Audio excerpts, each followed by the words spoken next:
1. Magnet dapat menarik benda magnetik. 2. Magnet mempunyai dua kutub, yaitu kutub utara dan kutub selatan.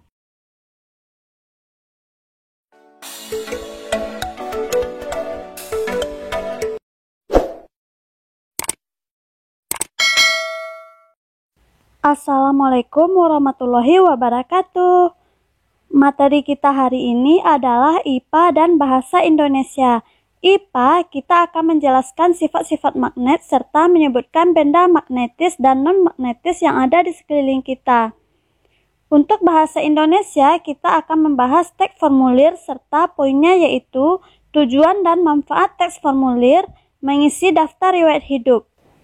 Pada pembelajaran tersebut dijelaskan bahwa sifat-sifat magnet sebagai berikut.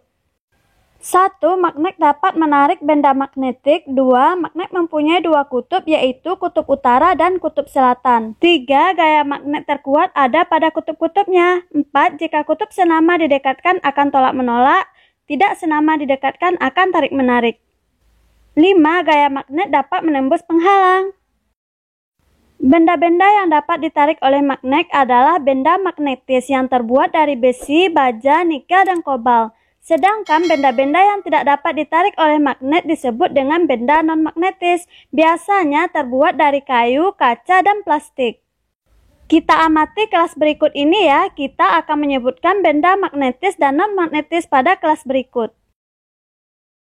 Kita lihat dulu benda magnetis. Pertama ada gembok, gunting, peniti, penjepit kertas, rantai, meja dari besi, sandaran kursi, itu semua adalah benda magnetis. Lanjut kita lihat benda non-magnetis, yaitu kita lihat ada meja, ada spidol, penghapus, pensil, pulpen, penggaris plastik, buku, tas, semua itu adalah benda non-magnetis. Jadi dapat disimpulkan bahwa benda magnetis terbuat dari logam, sedangkan benda non-magnetis terbuat dari benda non-logam. Materi Bahasa Indonesia. Masih ingatkah kamu tentang formulir? Formulir adalah lembaran kartu atau kertas yang berisi beberapa pertanyaan formal yang harus diisi untuk tujuan tertentu. Tujuan formulir ini adalah 1. Untuk menciptakan keseragaman atau pembakuan kerja. 2. Untuk mempermudah dalam penggolongan suatu data. 3. Untuk mempermudah dalam pemberkasan baik dalam sistem ataupun tempatnya. 4. Untuk memberikan kemudahan dalam penertiban prosedur dan tata kerja. 5. Menjadi alat pemberian instruksi. 6. Menjadi alat perencanaan sebab di dalamnya terdapat data dan fakta baik yang bersifat kuantitatif ataupun kualitatif. 7. Sebagai alat dalam mengontrol dan evaluasi baik kuantitatif ataupun kualitatif.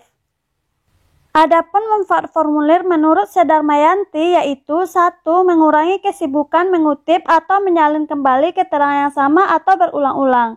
2. Mengadakan keseragaman atau pembakuan kerja. 3. Mempermudah tata kerja, prosedur kerja, dan sistem kerja. 4. Sebagai alat pemberian instruksi. 5. Sebagai alat perencanaan terdapat data kuantitatif dan kualitatif.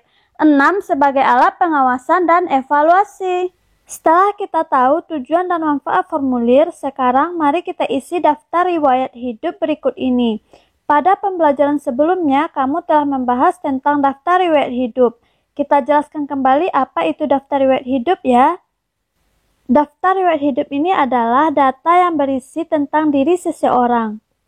Tujuan kita membuat daftar riwayat hidup ini adalah untuk memberikan data yang sebenarnya yang dibutuhkan oleh suatu instansi, misalnya saat kita melamar pekerjaan, mendaftar suatu kegiatan, dan untuk mengurus suatu organisasi.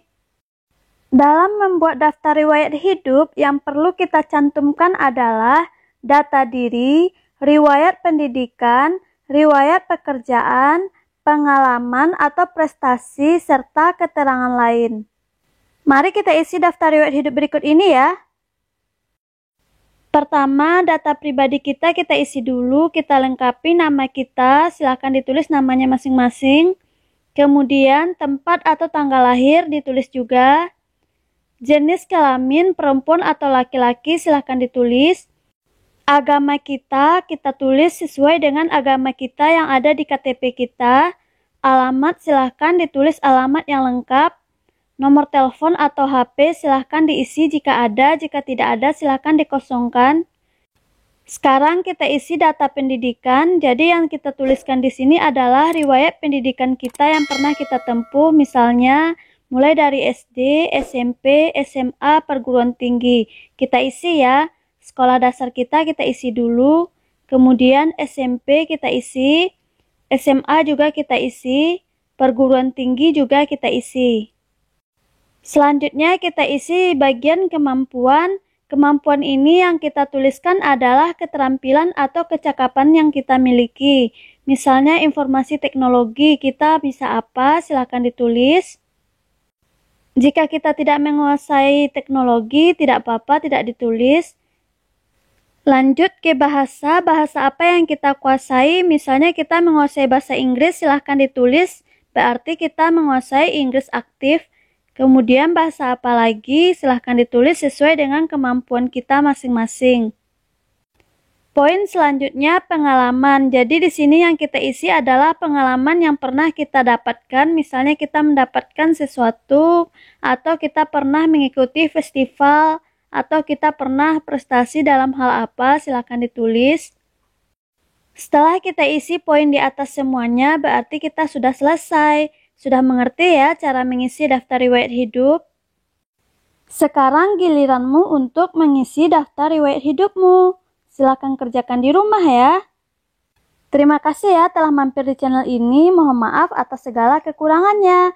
Jangan lupa di-subscribe ya, serta share sebanyak-banyaknya jika video ini bermanfaat. Assalamualaikum warahmatullahi wabarakatuh.